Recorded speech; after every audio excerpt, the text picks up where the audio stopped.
The Dodgers are the favorites to sign this elite closer. They miss out on a free agent target. How important is it for the Dodgers to add a top-level reliever this offseason? Also, should they bring Kenley Jansen back? We're going to talk more about that. We got some player grades and something from Yoshinobu Yamamoto that you don't want to miss. All that more coming up next on Dodgers Dugout Live. It's time for Dodger baseball. Welcome to Dodger Stadium. This is the golden age of Dodger baseball. The Dodgers are building a dynasty. You got it, Warrior Parade! We got it, Parade! The Dodgers punch back and head to the championship series! Ohtani starts the 50-50 clock. Monkey magic. Freeman hits the ball to right field. She is gone! Start the party, Los Angeles! Your Dodgers have won the World Series! Think blue, bleed blue, and I'm out. Live from the heart of Los Angeles, this is Dodgers Dugout Live with your host, Doug McKain. What is up, and welcome to another episode of Dodgers Dugout Live, the number one Dodgers podcast and Dodgers show on YouTube. My name is Doug McKain. I cover the Dodgers for Dodgers Nation, a credentialed member of the media. You can follow me on X and Instagram at DMAC_LA. If you have not yet, you're new to the channel, hit the subscribe button, hit the notification bell, hit that like button for your Los Angeles Dodgers. Join the Discord. Also, definitely join the LA Sports Report. It's the fastest growing LA sports podcast. Lakers, Dodgers, Rams, Chargers, UCLA, USC, all things LA sports. You're going to find it over there.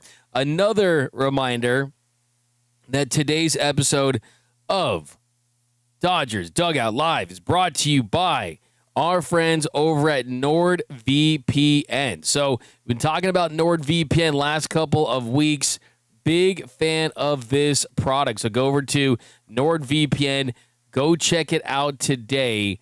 Definitely want to cop some NordVPN. And a couple of reminders, too, is that, hey, NordVPN lets you change the virtual location. Just any click. So no matter where you are, while you're traveling to places that aren't available, you can access content from back home. And look, I think, too, if you're a Dodgers fan like me, you know there's nothing worse than gearing up for first pitch and then there's a blackout restriction. It keeps you from watching the game you paid to see. Let's fix that with today's sponsor, NordVPN. A VPN is a virtual private network, meaning I can change my virtual location with just a few clicks.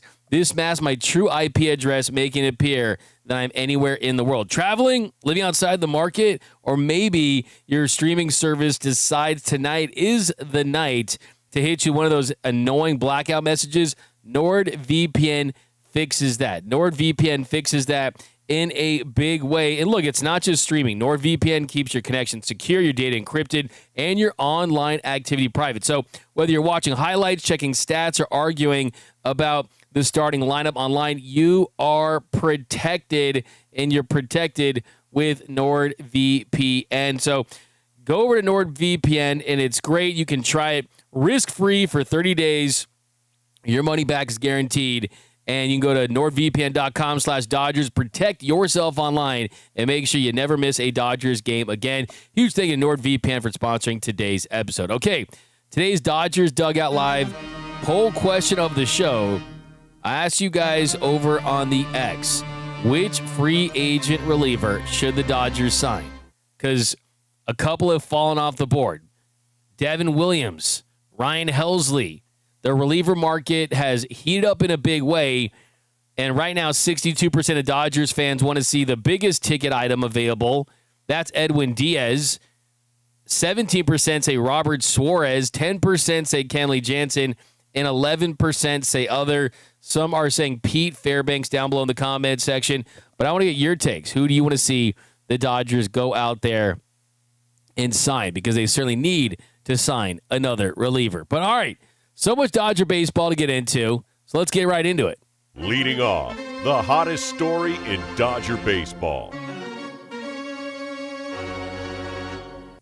All right, so the hottest story in Dodger baseball is that yesterday it was announced that the Dodgers did not get one of the targets that they've been heavily linked to, one that made a lot of sense. And, of course, I'm talking about reliever Devin Williams. So we've talked a lot of Devin Williams so far this offseason. He was a guy that we are extremely high on, a guy that we thought the Dodgers could certainly go out there and get, and he ends up going to the New York Mets. And that deal for the Mets is a big splash. He agreed to terms on a 3-year deal for $51 million. The net present value, you take it down to about $15 million with the deferrals. He gets $6 million in a signing bonus. That pays him $2 million in installments. He received $15 million in annual salaries, $5 million of which is deferred. Oh, all these teams doing deferrals. It's not just the Dodgers. Well, he is a guy that I think helps set this reliever market. When you look at the kind of contract, that's the one we projected for him, really, essentially. I mean, I had him as a Dodgers target for $45 to $48 million. Ends up going for $51 million with the deferrals. It's even less than that. But what did I tell you about Devin Williams? And that is that you can ignore his early season struggles. You can ignore some of the peripherals on him that were more of the surface level counting stats from the past, things like ERA, because you don't look at that when you're signing a guy if you're one of these teams. I can guarantee you that these front offices, they're investing $50 to $100 million on these relievers. They're not pulling up their baseball reference page and saying, oh, Devin Williams had a 4.79 ERA.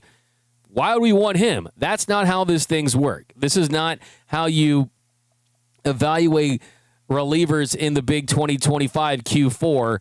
And Devin Williams is certainly a guy that had some big stuff that played up, that his whiff rate, and he was striking out guys at a still an above average clip. So that's what teams saw in him. That's what the Mets saw in him. So now he's off the board. So who cares? Forget about him. We're not going to focus on Devin Williams and how good or bad of a pitcher he is because he's not a Dodger. But the big question now is, what does that mean for the Dodgers? How does that impact the Dodgers?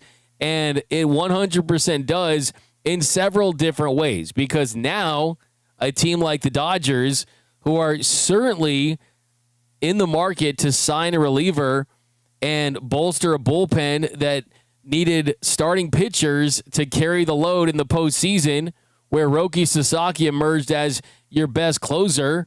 Well, we've already established that there's zero chance Roki Sasaki is a closer next season unless things completely fall apart. Dodgers general manager Brandon Gomes already confirmed that.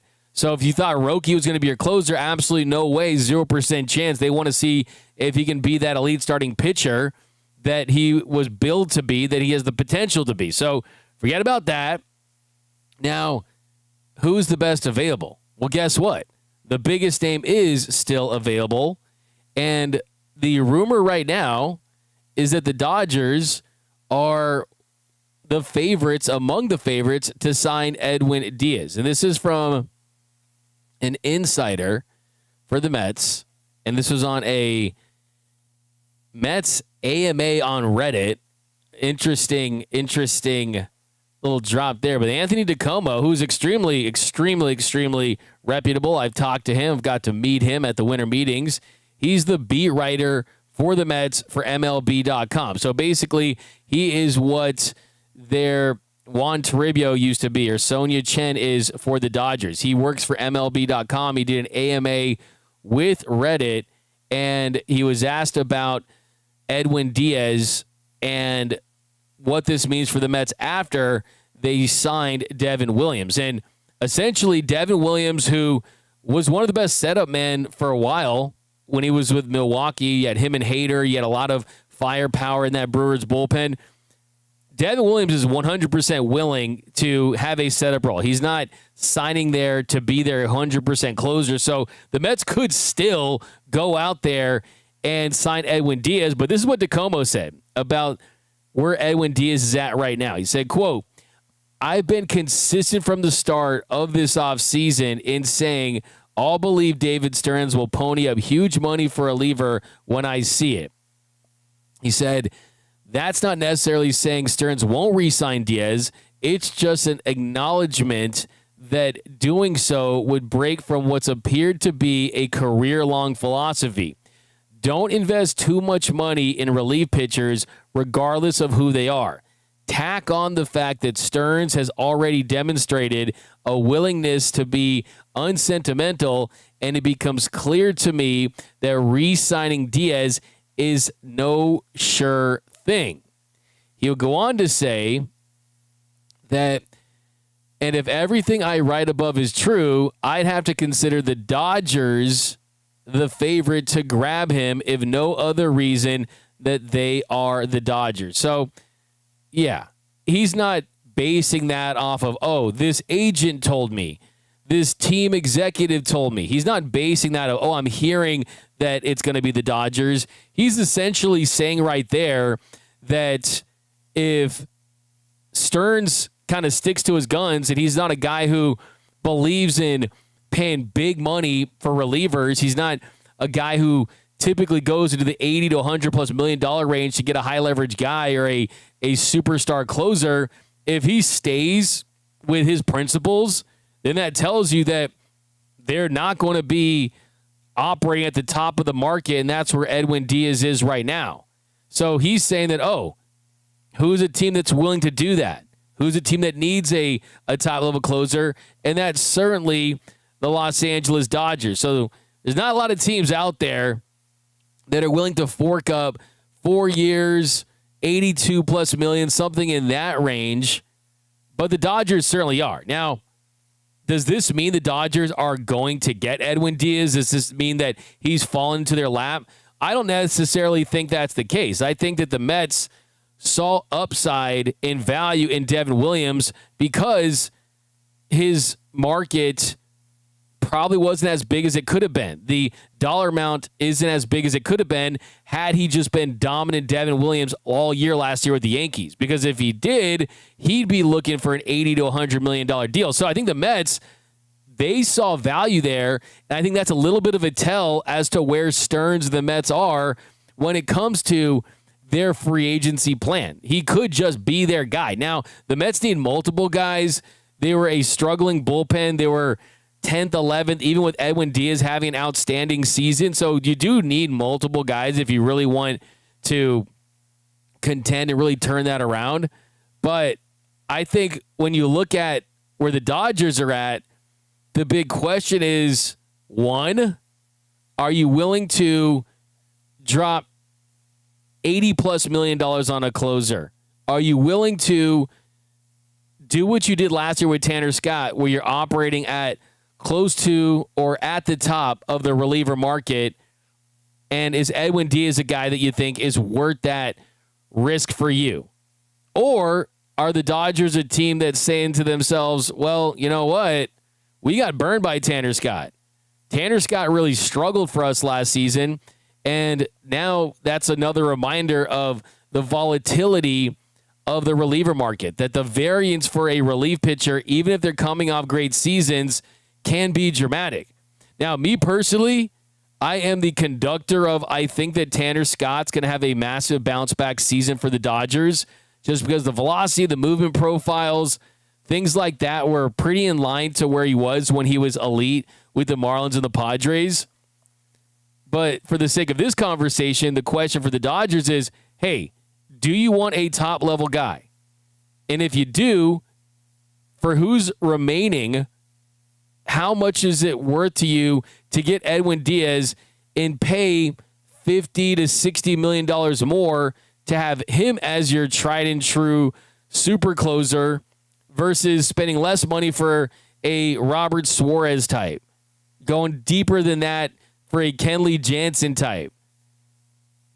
Pete Fairbanks, clearly there's been no report so far the Dodgers are even interested in Pete Fairbanks. So those signs to me point to the Dodgers certainly having interest in Edwin Diaz, because when you look at the grand scheme of things, like if you need a guy and you're the Dodgers, you just won back-to-back World Series titles, there's no starting pitcher out there that you're going to go out and sign for $200 and $300 million, because you don't really have the biggest pressing need, if there was an opportunity to get a Tarek Skubal, I'm sure you could explore that. A Paul Skeens, of course, you could explore that. But that guy's not out there to go spend money on. Position player-wise, are you going to get Kyle Tucker? Unless it's for a high AAV shorter-term deal, the Bryce Harper special, I don't think that's going to happen.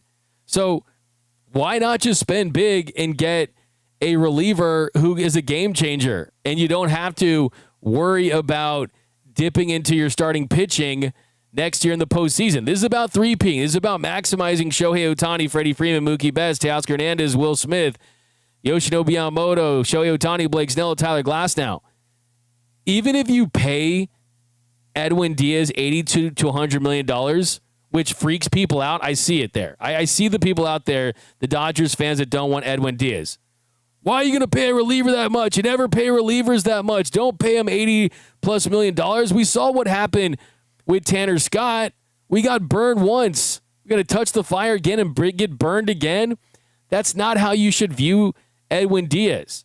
The way that you should view Edwin Diaz is if you bring him in for, let's just throw it out there, some of the projections, the average, 4 years, $82 million, right? And for 2 of those 4 years, he's getting big saves for you in the postseason. He's getting big saves for you in the World Series. He's really dominant in the regular season that helps you get a better regular season record, which sets you up for home field advantage, and you win the World Series, just like we saw last year when they finished with the best record at home field. If he's helping you do all those things for 2 of those 4 years, and you're paying him $42 million, something in that range for those first 2 years, you can look at those back end years of that deal as, hey, it was worth the acquisition cost. I look at the net benefits and say, who cares what he's doing in years 3 or 4 if he's helping the Dodgers three-peat and win 4 straight titles and establishing themselves as one of the best dynasties of all time in years 1 and 2. That's how I look at it. I mean, think about how you view Mookie Betts' contract, right? I know some people are down on Mookie Betts because of the year that he had, and you're saying, wow, so much money left on Mookie Betts' contract. So much money left on that contract. Wow, that's so much. 7 years left of Mookie Betts. Oh, man. Yeah, sure. There's no doubt about it. Like, there definitely is a lot of money left on Mookie Betts' deal. I can give the exact amount if you're asking. $235 million to be exact. There's $260 million left on Yamamoto's deal. $560 million left on Shohei's. Of course, that is with the deferrals. There's $83.45 million left on Will Smith's deal. There's $104 million left on Blake Snell's deal, right? But are you thinking of the back end of those deals? No. But you tend to think more of the back end of relievers deals just because they're shorter contracts in nature compared to these big, massive position players and these big, massive pitchers. But you are thinking of the here and now if you are the Dodgers. So I just look at that as the cost of doing business. So if I haven't made it abundantly clear to you, if I have not made it abundantly clear to you, I want to see Timmy Trumpet at Dodger Stadium, and I want to see Edwin Diaz running out of those gates. I think this is the move they should make. I think this is the guy that he should sign. And if you're wondering, wait, how good is Edwin Diaz still? Well, I'll talk about that next. Edwin Diaz is just 32 years old next year. And he ended up opting out. We know what happened in the World Baseball Classic in 2023, where he tore his ACL celebrating. And in 2024 wasn't great, a 3.52 ERA. That was the second highest of his career, but the strikeout to walk ratio was still good.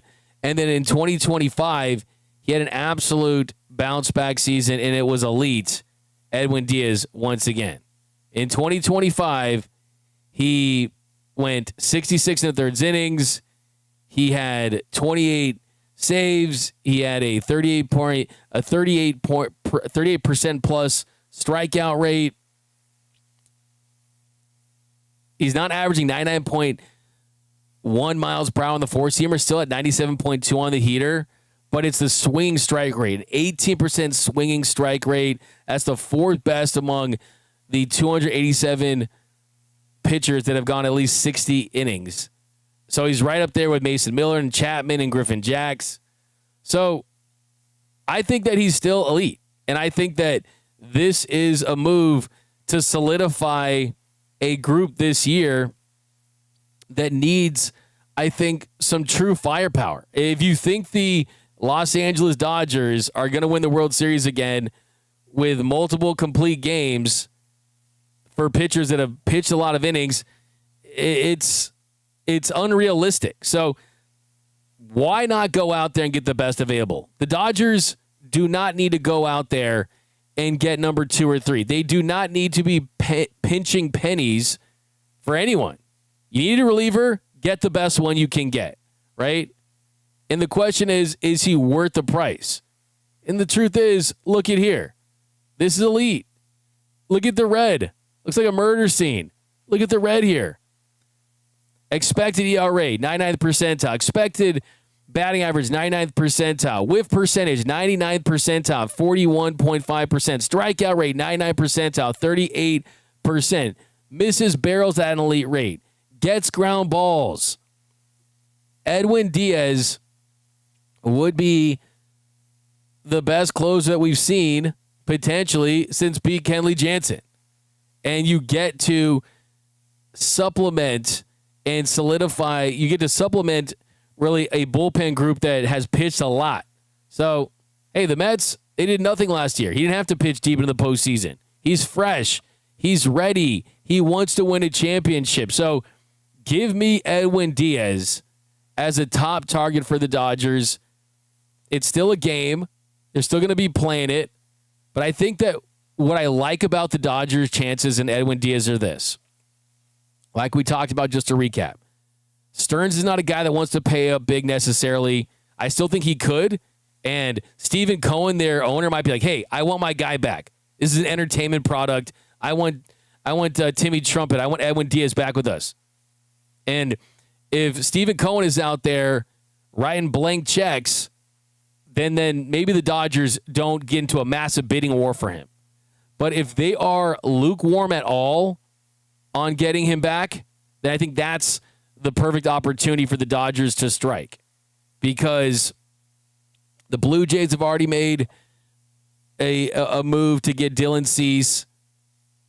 How many teams out there, I mean, realistically, how many teams out there are fits for Edwin Diaz? How many teams out there are willing to pay him the kind of money that he's going to want? The answer is not that many.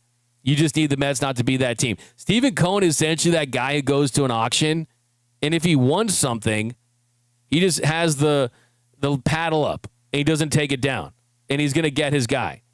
But if Stephen Cohen is trusting in Stearns and their front office, then maybe he views this as hey, maybe we let him go somewhere else. Maybe we don't just break out the blank checks. But let me know your thoughts on Edwin Diaz, because I certainly think this is the move for the Los Angeles Dodgers. He is elite. Kenley Jansen won't do anything like Edwin Diaz. Robert Suarez won't do Edwin Diaz things.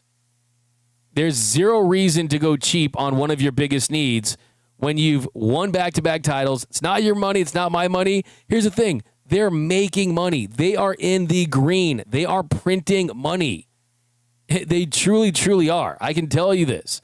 So there's zero reason why, like Jeff Bezos, he'd go anywhere, get anything. They are the Jeff Bezos of baseball right now. I want my guy. I'm getting my guy. Doesn't matter the price. But in the event that they do not go and get him, who could they go after? Well, let's talk a little about Kenley Jansen, because he's going to be on the show pretty soon. And I would be open to the idea of Kenley Jansen back in Dodger Blue. And you're probably saying, wait a minute, D-Mac, aren't you the guy that said you don't reheat the McDonald's French fries? Wait a minute, D-Mac, aren't you the guy that said you don't put the nachos back in the microwave? all those things are true. All those things I have said, and that generally is my philosophy.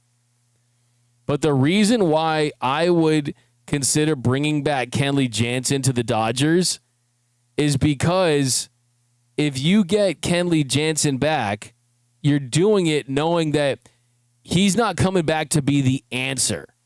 He's not coming back to fix your bullpen 100% on him. He's the guy that has to do it. He's not coming in to be that guy.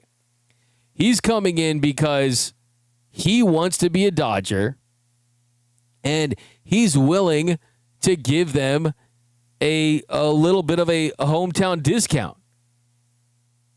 Don't have him come in to be the guy. Have him come in to be a guy. And the truth is that Kenley Jansen, is he good enough to be a top 5 closer? I've seen people out there saying that he's better than Ryan Helsley, and he's better than Devin Williams, and he's better than David Bednar, and these kinds of things. That's just not the truth. Just because his saves were converted doesn't mean that if you look deeper, that Kenley Jansen necessarily was that guy that he was when he was at the peak of his powers and things like that. Kenley Jansen is still good. Kenley Jansen can still help a team win baseball games. But if you look at the graphic I showed you just a few minutes ago that had a lot of red on it for Edwin Diaz, that's not the case for Kenley Jansen. When you look at Kenley, it's a different story when it comes to his baseball savant page. His baseball savant page, a lot more gray than red. And this is not elite. When you look at the expected batting average, that's above average. We look at the strikeout rate, that's above average. Whiff rate, slightly above average.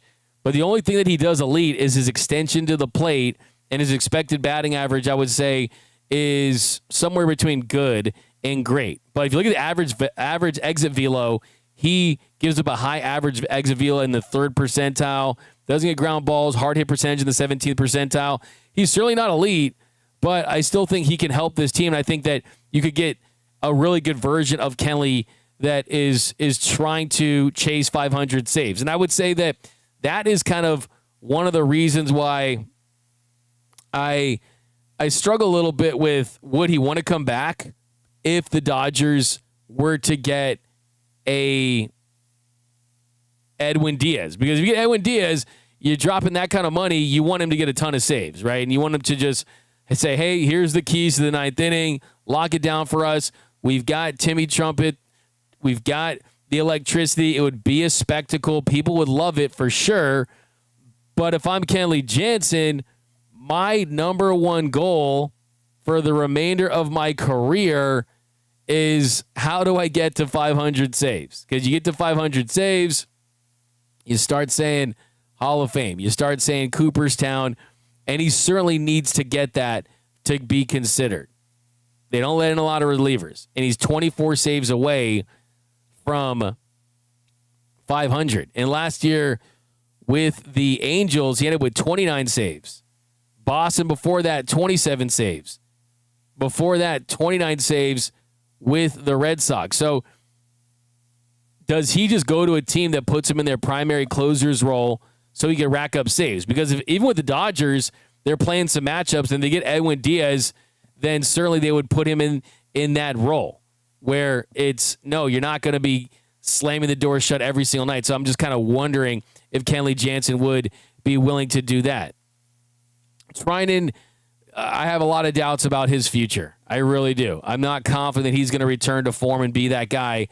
I think he could still be serviceable, but you just, even if you think that you're going to get the best version that you've gotten from Blake Treinen over the last couple of seasons, he's always a pitch away from an injury, and he's someone that's dealt injuries throughout his career. So can he still help this team? I still think he 100% can. I still think it's in there somewhere, and maybe a long off season, maybe give him some extended time on the IL to start the year so you can have him for the home stretch. I think Blake Treinen certainly has the ability to contribute when he's the best version of Blake Treinen. I just can't trust that, though. I just can't trust that. So it's a numbers game too. You need bodies. And Kenley Jansen, if he's willing to say, hey, I'll take a deal with the Dodgers because I want to finish my career in LA. Maybe if you gave him a 2-year deal, if he's 38 years old, by the way, if you gave him a 2-year deal, extremely team friendly, then I think that he could definitely get those 24 saves in 2 years if he stays healthy. But on a 1-year deal, for him to get 24 saves, if they signed Edwin Diaz, it'd be a challenge. Now, if they don't sign Edwin Diaz and this reliever market dries up, Pete Fairbanks goes somewhere, and you kind of start to lose these options, then you have to start saying, okay, beggars can't be choosers. It's kind of a tough market. So would you kind of then start to talk about it? Because you look at some of the other options when you start to get deeper into the well there. You've got Edwin Diaz as number 1. And then number 2 and 3 right now, it's kind of up in the air because I think Robert Suarez, who we'll talk about a little more here in a second, is certainly in the conversation. Pete Fairbanks is certainly in the conversation.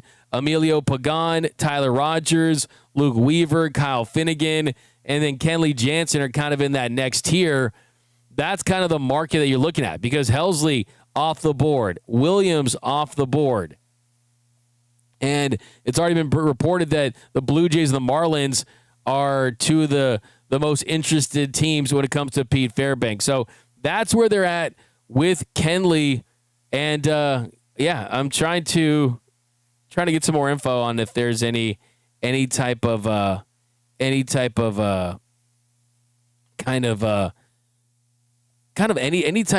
real any motion there. If there's motion there, if there's interest in a reunion, I'm for it. I think there's some interesting things about it. We'll see. He played 12 years for the Dodgers from 2010 to 2021. He's a 4-time All-Star. I don't think he wants to go out like he did with the Dodgers, too, because Dodgers fans were brutal at the end. I mean, absolutely booing California. I call it the California adventure because that's what it was.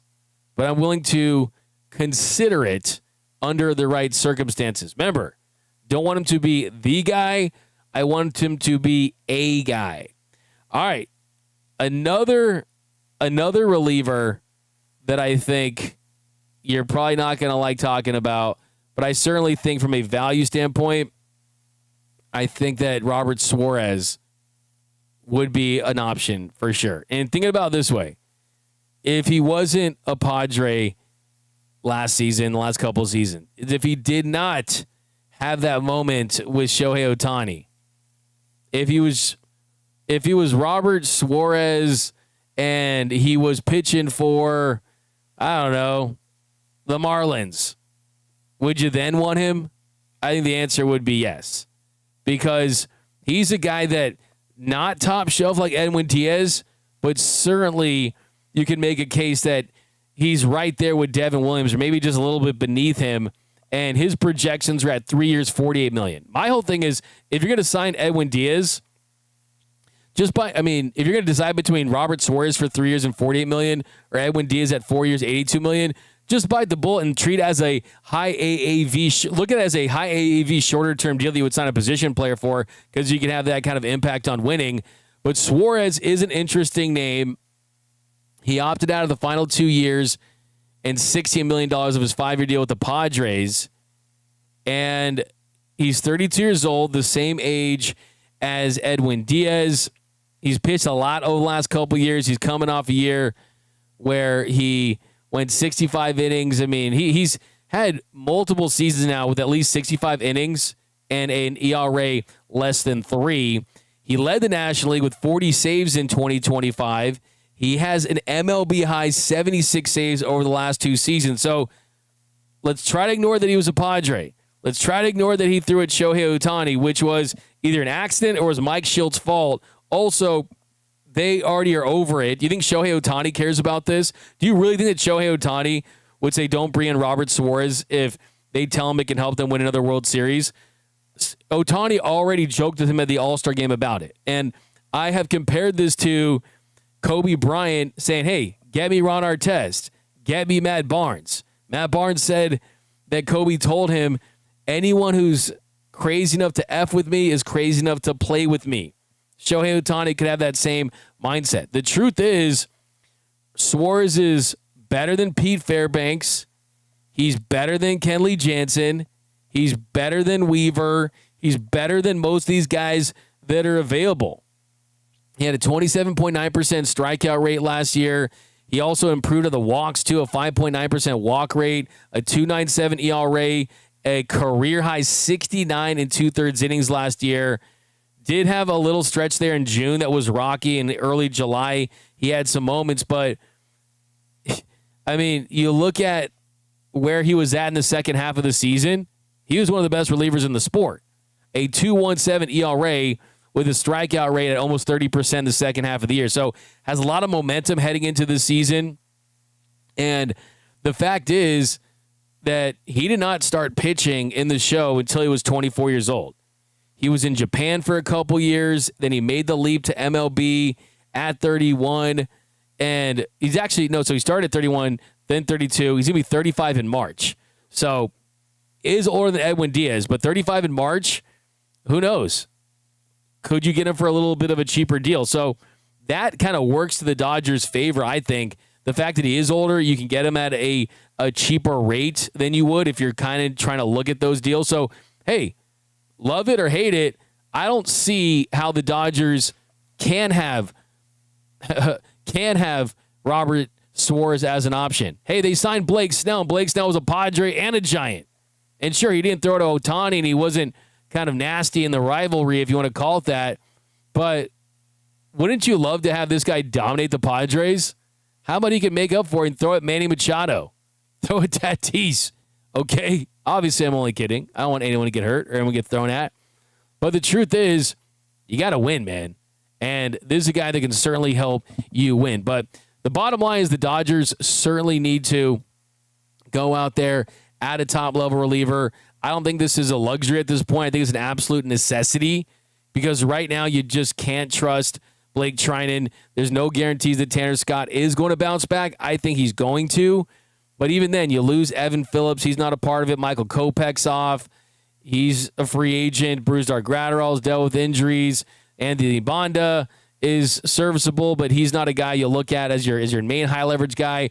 Roki Sasaki's not an option. Alex Vesio will be back, but he's a lefty. They're looking for a righty. So I think that is where they're at. By the way, another quick one is Brendan Donovan of the Cardinals. Still keep your eyes on that as a possibility. Jeff Passan has mentioned that the Dodgers would be a great fit for Brendan Donovan and that he could very well be traded this offseason. But all right, now let's get to you because I know you have a lot to say. I've been out. I was on a vacation. I was visiting some family in Florida. I was on a cruise. It was cool. I actually met some of you guys, which is pretty hilarious. But now we're back, baby. And it's full bore. Winter meetings are coming up. Lots of interviews. Lots of excitement. This is the best time of the year. Not because of Christmas, because the hot stove is heating up. And we are going to reserve a full hour of no planning on the show. I'm just going to go live and read your comments for a full hour. So stay tuned for that. But now it is your time to shine because it's time for your thoughts, comments, and questions. All your fire takes about your boys in blue. That's coming up next on the 7th inning stretch. The 7th inning stretch.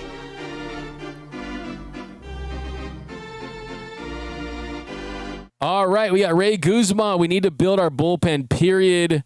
We've got Slow Burner, a Blue Jays fan, says you won't beat the beast of the East next season. The Blue Jays in a strong emoji and a Canada flag. Yeah. Call us when you actually get back. I actually feel really terrible for the Blue Jays. Sometimes that picture, imagine being so close to a World Series with Isaiah Kiner-Falefa almost getting on the bag, but instead they did not. By the way, they were not the better team. Anyone says that, how do I put this, is a moron. Okay, we need our bullpen to be better. We got Ken Tanker, 75. It's hard to stay as bad as Tanner was this year, so he will 100% do better. Just not sure he's going to be elite again. It's a good, fair point. I think there's a lot of a mental game that he has to play. But until I see the velocity take a big dip, until I see the movement profiles take a big dip, then I'm going to hold out hope that he's going to be effective. And I've said it the entire season that he was throwing too many strikes. He was working in the zone too much. And I've talked to Tanner Scott myself in that Dodgers clubhouse about that. And he's like, hey, maybe you're right. Maybe that is the case. So I think they're going to revisit that. His attack plan and his execution strategy, I think, will be a little bit different. He was tipping some pitches too, and he was a little better after that. But we've got to get some good young arms from Pablo Ramos. The problem is if you're a good young arm, that means here's the thing. Relievers are all failed starting pitchers, right? And when you're a reliever, you can be a good reliever with 2 pitches. And you don't necessarily get that young on the free agent market for relievers, right? You're accruing service time and you're trying to establish yourself. So you always have to kind of get relievers above 30 in most cases. We got Brianna says you're going to need 2 to 3 bullpen arms. I agree. Machado and Tatis have no class. Throw at them all you want from Dusty Willis. Come on. Hurt, greater than sign help. That's from AU Potter. I do think that Kyle Hurt is big. I really do. I think that Kyle Hurt is a puzzle piece in this. I agree. Let's avoid another $100 million contract for a reliever. I mean, maybe at 5 years he gets 100. At 4 years, hopefully he gets less. I mean, depends. Like I said, if Stephen Cohen, the owner of the Mets, one of the richest owners in sports, the richest owner of Major League Baseball, says, hey, I want Edwin Diaz back. I don't care how much it'll cost. Then he'll be a Met. But if that was the case, couldn't they have already done that? I mean, I'm not saying it's not impossible. I think that he could very well go back to the Mets. But if there is a world where he's letting Stearns run the show and he's letting him run it his way, that is the Mets GM. That's not his MO to go and sign those guys to those deals. But we'll see. And then who knows? Look, Edwin Diaz has a say in this too, right? Is he just going to go with the team with the most money? He's seen the Mets. And he might like New York. He might want to come out to L.A. and live on the West Coast. You just never know. I mean, some guys want to be on the East Coast. It's closer to Puerto Rico and the Dominican Republic. And you got kind of countries over there that you want to be closer to. Or he might want to say, hey, I'm ready to try the West Coast, right? I want to try California. We know that Edwin Diaz, throughout his career, he's moved around a little bit for sure, but it's different when you've made they call it, you made your adult money, right? Hey, how about when you make your free agent money? And he was an all-star for the Mariners in 2018, so he has lived on the West Coast, but LA is very different than Seattle. We've got Dustin May gets a ring. Yeah, I'm going to do my most random Dodgers to get a ring. Dustin May certainly deserves his ring, though. He really posted. He ate a lot of innings for this team, and I'm happy that he gets that ring, and he's going to have a nice moment when he comes back to Dodger Stadium where they give it to him on the road, whatever they decide to do. Dodgers 2080. What is up, my man? Tim Rogers, one of my favorite guys to talk ball with. Definitely the man. Go check him out, the Blue Madness on YouTube. Dodgers 20. Use Tanner Scott as a fireman, not a closer. Could not agree with you more. I think he's more comfortable in that role. I think we know that he can close games. But as far as putting him in situations that kind of get him in positions to have success, he's a guy that I think thrives on adrenaline and kind of being that guy in those moments. And for the Dodgers last year, they used Alex Vesia as the lefty in that role. I think Tanner Scott, without the pressure of being the most expensive closer on the team, most expensive reliever on the team, could benefit. And I think that's another thing, too. You've signed Edwin Diaz. He's immediately not the number one storyline out of that bullpen anymore. He's not the highest paid guy. It is Edwin Diaz now. And I'm not saying that Tanner Scott would just be a role player, but I think he might feel more comfortable in that role. Look, he's played in Florida, zero pressure, no fan support at all. Marlins fans come dressed as seats. There is no pressure. The Padres, more pressure for sure, but the Padres love their players, and it's, we're just happy to have you. We're not used to being a good competitive team. LA is very different than San Diego. Lots of pressure, bigger fan base, the contract plus the market plus the expectations. Plus, I think not a good attack plan, going away from what made him successful as a Padre and a Marlin, that is working off the plate, out of the zone. He cut his walk rate down significantly last year, He was leaving too much stuff in the zone, and he was missing middle with the fastball, with the slider. So I think you just got to get his confidence back, and I think I totally agree with you, Tim, is you definitely want to, I think, put him in a role where there's versatility, and it's not, it's the ninth, I'm going to my guy. That's not a role that he's comfortable with. He needs to just excel as a fireman. I totally agree. Roseman, D-Mac, my GOAT. What up, Roseman? Appreciate you, my GOAT. Dodgers offseason, baby, from A.M. Sanchez. Yeah, I love Dodgers offseason, man. Clean up your room at your dad's. That's a good one. Pablo, we need young arms. We invent our own relievers. It's a good point, Mario. I like that take. I'm going to give you some love on that take. Give you a let's go Dodgers. You did find an Evan Phillips. You did trade for an Alex Vesia. I agree. And while I do agree, I think you have to look at this run through the prism of you don't have time to develop guys that are going to be the top picks to close games for you right now. Next year could be a last dance with this group in their prime. It truly could. It doesn't mean it will be, but it could be. We don't know when Freddie and Mookie are going to fall in their prime, but it happens to all players. Even Shohei Ohtani, it happens to all players. Treat next year as if you look, don't even pretend like you didn't even win a World Series last year. Pretend like you didn't win in 2024. Treat next year. I guarantee you this. If they treated next season as if they had lost the last two World Series, they would 100% go out there and sign Edwin Diaz at any cost. Because Andrew Friedman has already made it clear he does not like to buy at the trade deadline. When you do that, you have to part ways with top prospects for reliever, and you do not want to do that. That's like spending all your money on a fancy car. No, you want to spend your money on a house, and a house is a position player. It's a starting pitcher. A reliever, it's like a really nice Bugatti, right? I mean, I think they're going to be extremely important for sure, and they're great to have, but you don't want to give up your top farm assets for them. And the Dodgers have the luxury of being a team that makes a lot of money with a great backing of a ownership group that I think is second to none. So that's another reason why you get Edwin Diaz. We've got good luck in 2057. D-Mac, Kyle Hurt will be healthy. He's got closer stuff.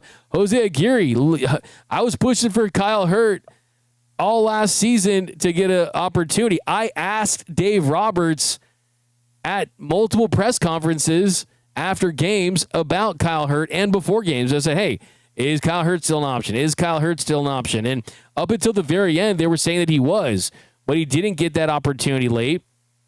And I still think they believe in his stuff because Dave Roberts told me specifically he's got high leverage arm stuff. He's got postseason level stuff. So I can guarantee you they're still high on Kyle Hurt for sure. We got, what's up, D-Mac? What's up, Darwin? D-Mac, do you think the Dodgers are serious at Bo Bichette? This from Brianna. It's a good question. I think the Bo Bichette thing is kind of making you wonder if they view him as a shortstop. And if they don't, and you view him as a second base that rakes or a third baseman that rakes, kind of change the calculus. I mean, in the World Series, he was dealing with the injury, so that's why he was at second base. But, hey, the Dodgers offense scored less than 4 runs a game last year. And if there is an opportunity to get at least a little younger with guys that still fit into this championship window, Bo Bichette's one of the most talented hitters in the league, not just infielders or anything. I mean, Bo Bichette was almost the hits leader when you look at where he was at and having that PCL injury when he did. He was still right up there at the top. Bo Bichette, I mean, if he had not gotten injured, I think you're talking about a guy that could have really put himself to be in a even bigger category when it comes to getting hits. I mean, he finished third with 181 hits, but he played in 139 games. If he did not get injured last year, Bo Bichette would have 100% been the hits leader. He would have had more hits than Bobby Witt Jr. He would have had more hits than Luis Arraez. Luis Arraez in 154 games, 620 at-bats, 181 hits. Bobby Witt Jr., 157 games, 623 at-bats. He was your hits leader at 184. Bo Bichette 139 games and 582 at-bats, had 181 hits.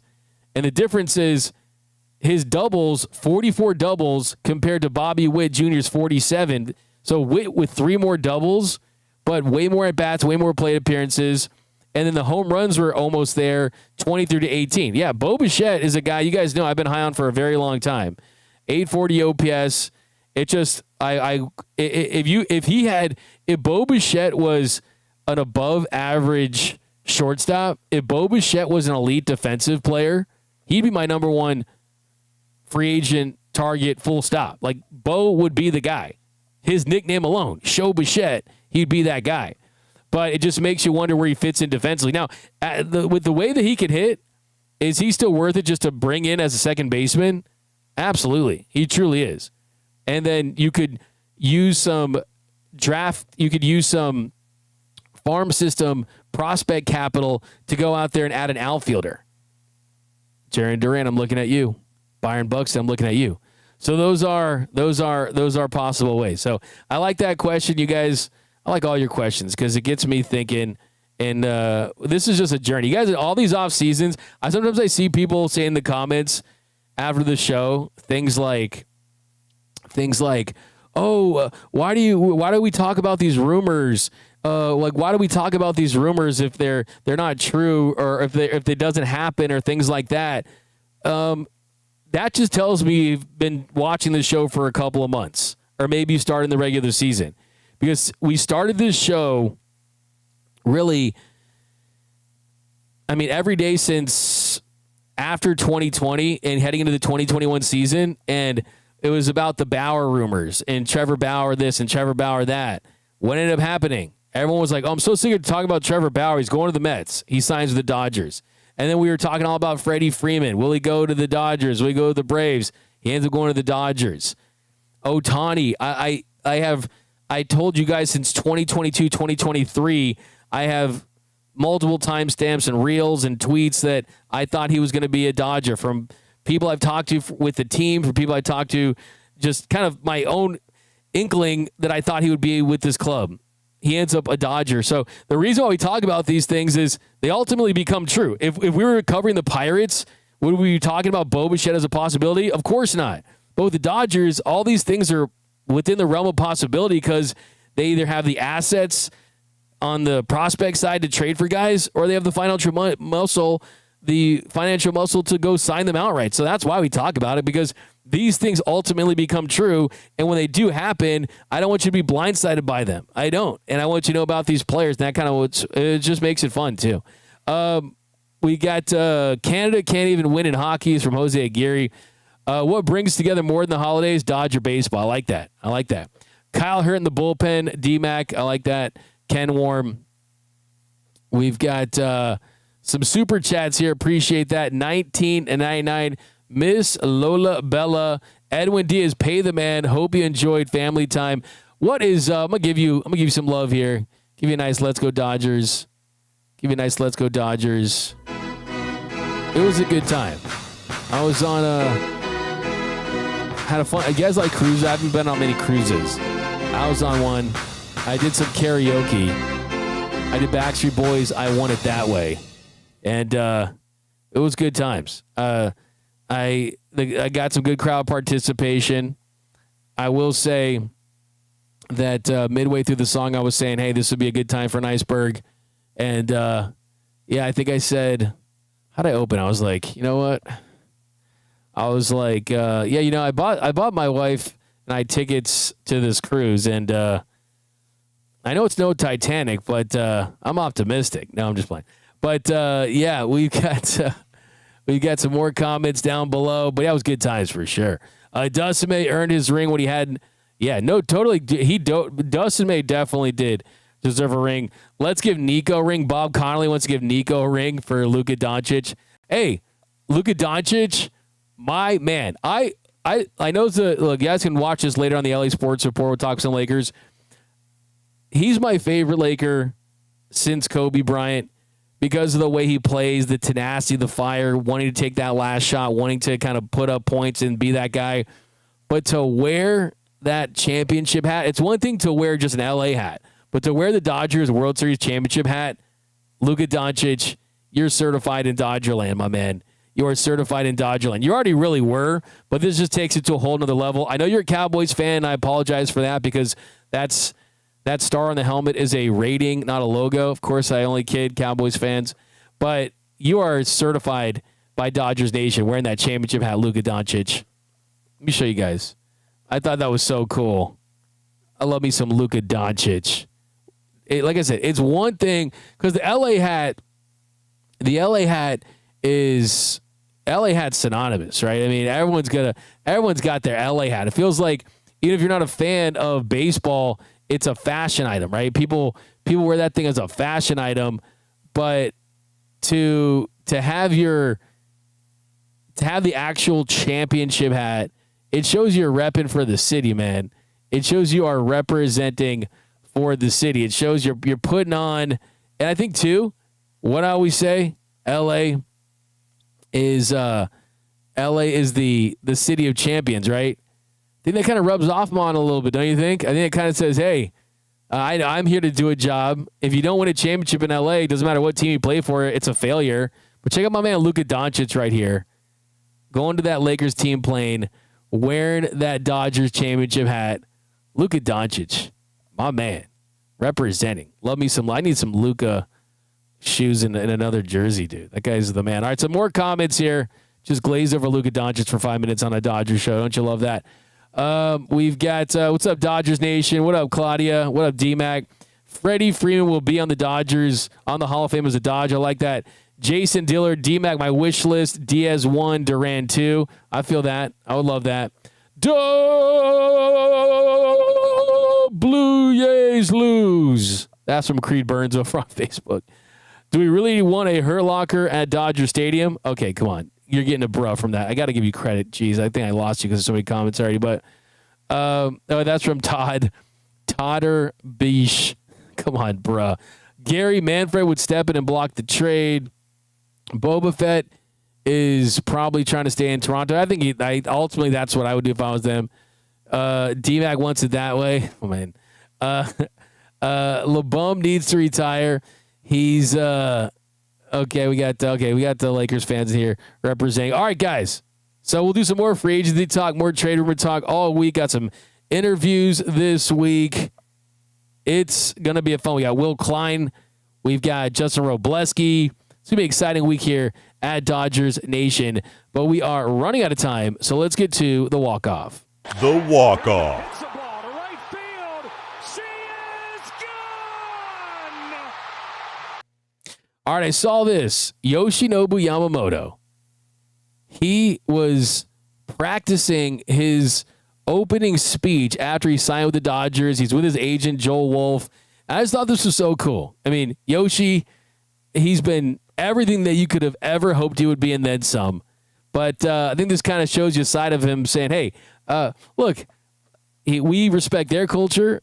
He respects kind of just Dodgers Nation, and he wanted to go out there and he wanted to address the media in English. And he's just a very intelligent guy, as smart as they come. And it was just cool to see Yoshinobu Yamamoto. And knowing that a guy that has no nerves, it feels like, when he's on the mound, almost feel like a different type of pressure, right? This is a guy who, it's the ninth inning, if it's extra innings in Game 7 of the World Series, you go out there and perform. But it just goes to show that even these top-level athletes, they feel some pressure sometimes. And cannot express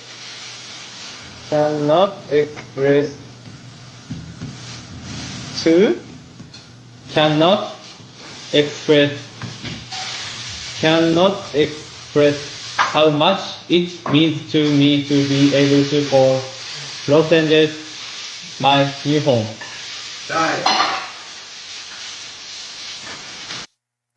Love that guy. I love his new dog, Carlos. He was at the Lakers game yesterday, dripped out the Chrome Hearts gear.